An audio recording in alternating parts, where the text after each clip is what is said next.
जय हिंद साथियों। आज का हमारा टॉपिक है कारक। देखिए, हम कारक की बात करें तो इसको हम परसर्ग के भी नाम से जानते हैं।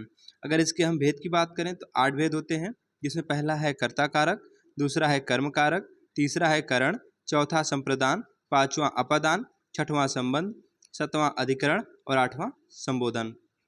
चलिए एक एक करके हम इनकी विभक्ति देखते हैं।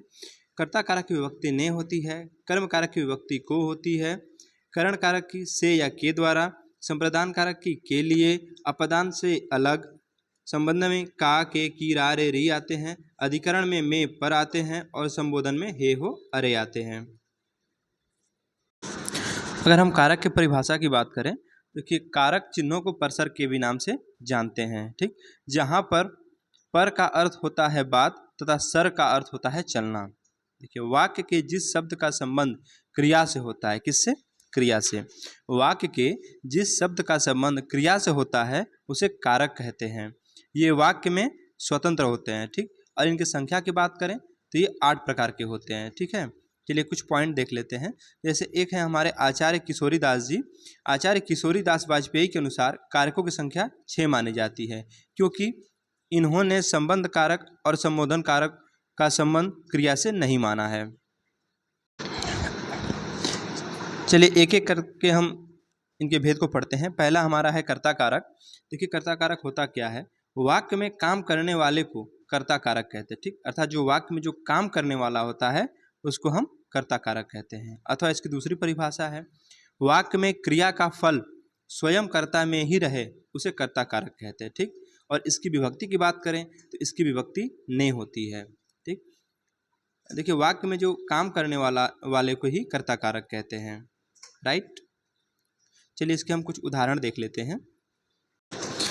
इसके हम एग्जाम्पल की बात करें तो देखिए, लड़का हंसता है, तो हमने क्या बताया कि वाक्य में काम करने वाले को कर्ता कारक कहते हैं। तो इसमें वाक्य में काम कौन कर रहा है? हंसने का, लड़का, तो ये क्या है? कर्ता कारक है। ठीक, फिर इसके बाद देखिए, पक्षी उड़ता है, काम कौन कर रहा है? उड़ने का, पक्षी, तो यहाँ कर्ता कारक पक्षी उड़ता है। ठीक है, अब जो श्याम दौड़ रहा है, दौड़ने का काम कौन कर रहा है? श्याम। ठीक, मोहन खेलता है, सूरज चमक रहा है, चमकने का काम कौन कर रहा है? सूरज। रवि ने छींका, उन्होंने एक शेर देखा, मोहन ने पत्र लिखा। ठीक है, आगे हम दूसरे कारक के भेद को देखते हैं, जिसमें आपका है कर्म कारक। देखिए, जिस पर क्रिया का प्रभाव पड़े, ठीक, जिस पर क्रिया का प्रभाव पड़े उसे कर्म कारक कहते हैं। इसकी विभक्ति की बात करें तो इसकी विभक्ति को होती है। चलिए एक बार फिर से इसकी डेफिनेशन देख लेते हैं कि जिस पर क्रिया का प्रभाव पड़े उसे कर्म कारक कहते हैं।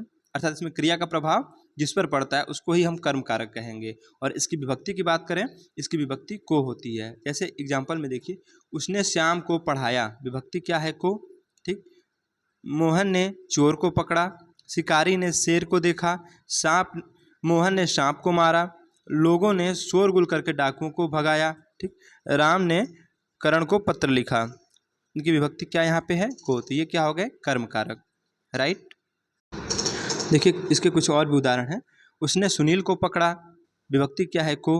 राम ने घोड़े को पानी पिलाया, मेरे दोस्त ने कुत्ते को भगाया। ठीक है, तो ये सब क्या है? कर्म कारक हैं। इसमें देखिए कुछ अपवाद भी आते हैं, जैसे की ओर, तीनों ओर, चारों ओर, दोनों तरफ, वार, तिथि बताने के संबंध में कर्म कारक होता है। ठीक, अर्थात देखिए कर्म कारक में कुछ अपवाद क्या है? इसमें क्या आएगा? की ओर आएगा, तीनों ओर आएगा, चारों ओर आएगा, दोनों तरफ, वार, अतिथि बताने वाले के जो संबंध होता है उसमें कर्म कारक होता है। देखिए इसकी एग्जाम्पल की बात करें, जैसे तुम्हारे घर के चारों ओर, कहाँ? चारों ओर पानी भरा है, मेरे गांव में 3 तरफ रेल की पटरी है। ठीक, मैं अमावस्या को व्रत रखता हूँ। ठीक है,